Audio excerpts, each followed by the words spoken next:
पूज्य मुनि श्री विशाल सागर महाराज की समस्त आचार्य संगत की जय हो। इस मौजूदा और हम सब हैं। जब तीर्थंकरों का अभाव हुआ, शांति से सुनेंगे, पुस्तक वाचना बंद कर देंगे, आप शांति से बैठ जाएंगे। तीर्थंकरों का अभाव हुआ, तब एक चिंता का विषय था कि आगे जिन शासन को कौन ले जाएगा, आगे जिन शासन की कौन रक्षा करेगा। तब तीर्थंकरों ने एक महान उपकार हम पर किया।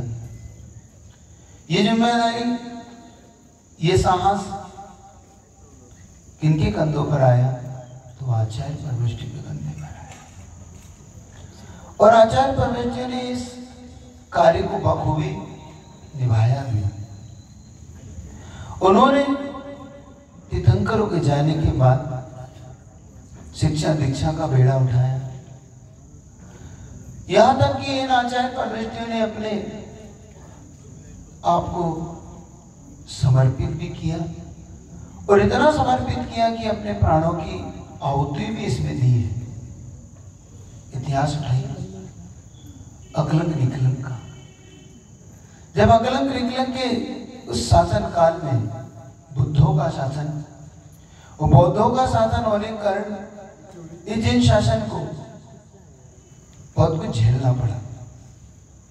अकलंक देव ने अपने भाई निकलंक की बलि इसमें दी।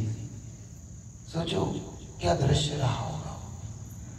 अपने आंखों के सामने देखते देखते जिन शासन के लिए अपने भाई को उस यज्ञ में आहुति करना पड़ा,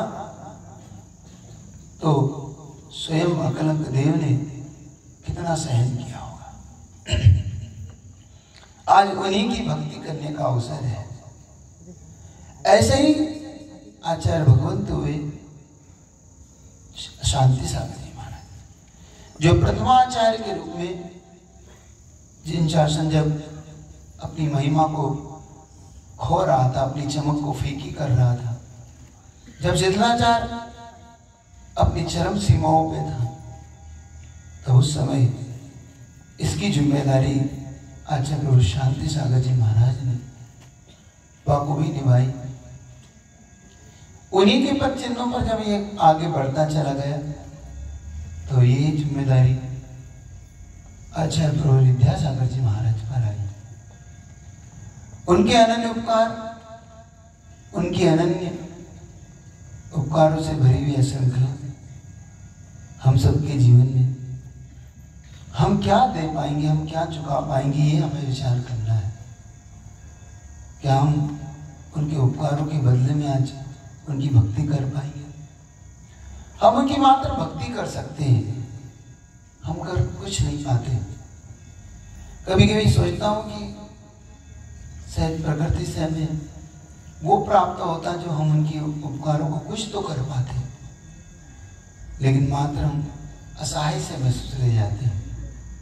फिर भी आज उनके उपकारों के बदले में हमें भक्ति तो करना ही है। और साथ साथ आज का ये विधान हम शिवपुर के लिए भी समर्पित करेंगे कि शिवपुर में होने वाला जो कुछ घट रहा है, वो सब अब घटना बंद हो और सबके लिए वो भक्ति का स्थान स्वतंत्र रूप से खुले। जिनका है उन्हें मिले। जो हमने पूर्वजों से ये प्राप्त हुई संपत्ति हमारी थी, ये पुनः जिन शासन को मिले, जिन शासन के भक्तों को मिले। इस भावना से भी इस विधान को आज बड़े भक्ति से समर्पित करना, आज उन्हीं की भक्ति करने के लिए आप में से ही कोई एक ऐसा व्यक्ति पुण्यात्मा हो जो उनके ऋण को मानता हो कि इनके ऋणों को हम चुकाने के लिए कर्ज तो कुछ नहीं पाते, फिर भी हम भक्ति ही कर पाएंगे। तो आज उनकी भक्ति करने के लिए आप में से ही कोई ऐसा व्यक्ति, क्योंकि देखो बार बार ये चिंतन करो कि ये आचार प्रविष्टि नहीं होते तो सही सोचो कि जिन शासन क्या हमारे हाथ में होता, जिन शासन की महिमा क्या हम बढ़ा पाते, क्या हम इस जिन शासन को समझ भी पाते कि नहीं, हम कितने भटक चुके होते। आचार्य कुंदकुंद महाराज ने इसी जिन शासन के लिए गिरनार पर्वत पे उस विवाद में भी विजय पाई है। ये सब आचार्यों की ये देन है, चाहे वो विधान हो, चाहे शांति धारा हो, चाहे कुछ भी हो, कितना झेला है, चाहे मानतू स्वामी महाराज हो, उन्होंने भक्तों पर रचना करके हमें दी। सोचो आचार्य मामदंडी महाराज जिन्होंने ये शांति धारा हमें दी, आचार्य कुंदकुंद महाराज जिन्होंने अध्यात्म से भर के हमें दिया। तो ऐसे आचार्य परमेष्टि की ये 36 अर्घ आज हम समर्पित करेंगे विधान के रूप में।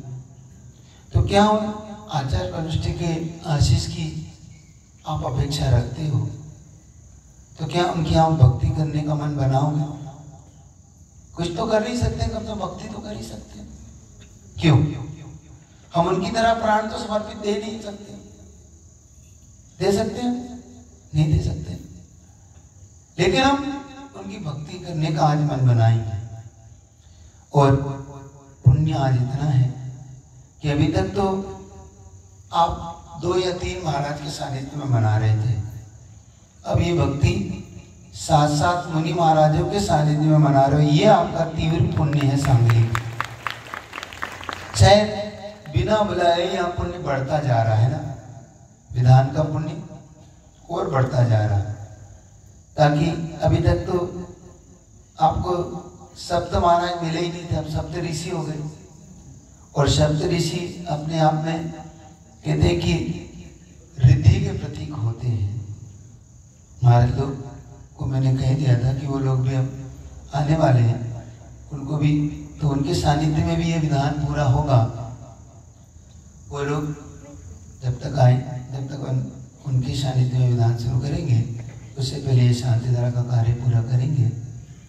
तो मेरा मन है कि जब हमने उनको अपना गुरु माना ही है, जब से आचार्य ने हम पे उपकार किया ही है, जिन्होंने प्राण तक समर्पित किए, यहाँ तक कि उस डिबेट में भी जिन्होंने इस जैन शासन को बढ़ाया, और कहते हैं दक्षिण भारत तो इसके लिए प्रसिद्ध है। उत्तर भारत की परंपरा में अगर तीर्थंकर मिले तो दक्षिण भारत की परंपरा से आचार्यों की एक श्रेष्ठ श्रृंखला हमको मिली, इस जैन शासन को मिली। तो आपको तो वैसे ही 2 लाभ है, और ऊपर से आचार्यों की इस परंपरा में आपको ये आचार्य परमेष्टि का विधान भी आपको मिला। तो आज आपके पास एक ऐसा कार्य करने का तीव्र अवसर है। सातों महाराज का सानिध्य है, आचार्यों का आशीर्वाद है। ये भूमि वही है जिन भूमियों पर आचार्यों ने जन्म लिए, आचार्य परमेष्टि यहाँ पर विचरण किए। आज उनकी स्मृति में उनको याद करते हुए एक एक अर्घ देंगे और तीव्र भावना के साथ कि हे गुरुवर, आपने जितने उपकार किए, ये उपकार प्राण देकर भी शायद नहीं चुकाया जा सकते, और इस भाव में भी नहीं, कहीं कहीं भाव तक नहीं चुकाया जा सकते। बड़ा दुर्लभ होता है, बहुत दुर्लभ कार्य होता है ये सब। फिर भी आप हमें शक्ति दे कि हम कम से कम ये कार्य कर पाए। आज का आंदोलन भी हम अच्छी तरह से पूर्ण कर पाए। शांतिमय वातावरण में हम अपना अधिकार हमें मिले, जो हम बिना विवाद के चाहते हैं, तो वैसा भी हम भावना भाएंगे। तो ऐसा कौन पुण्यात्मा होगे इस विधान को पूरा करें, इस शांति धारा को करें, और इस विधान को आगे आज फिर सारथी बन के आगे ले जाए, क्योंकि अभी तक तो सारे विधान अच्छे से संपन्न हो गए। अब मुश्किल से कितने दिन बचे हैं आपके मन? 3 दिन है ना, आज छठ हो गई, मुश्किल से 3 दिन बचे हैं, बहुत कम अवसर है। उसके दिवाली आपके सामने है, समय आपका करीब करीब निकल गया आपके हाथ से। आपसे पहले भी कहा था कि ये समय ऐसा निकलेगा जैसे जो अंजलि पानी। आप अच्छे दिन ज्यादा दिन तक आप टिक नहीं पाते, वो बराबर निकलते रहते हैं, है ना।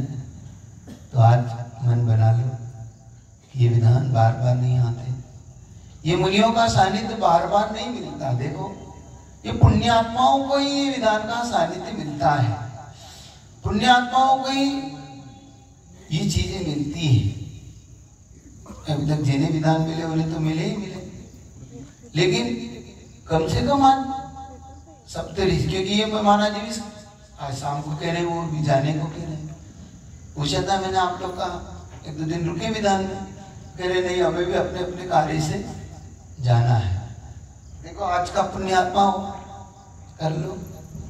विशेष तौर से आप में से ही कोई सहोदर बन के आज साथ मुनि महाराज का आशीर्वाद, शांति धारा, उनके हाथ से गंधोदक, तो ये सब आपके पुण्य में है।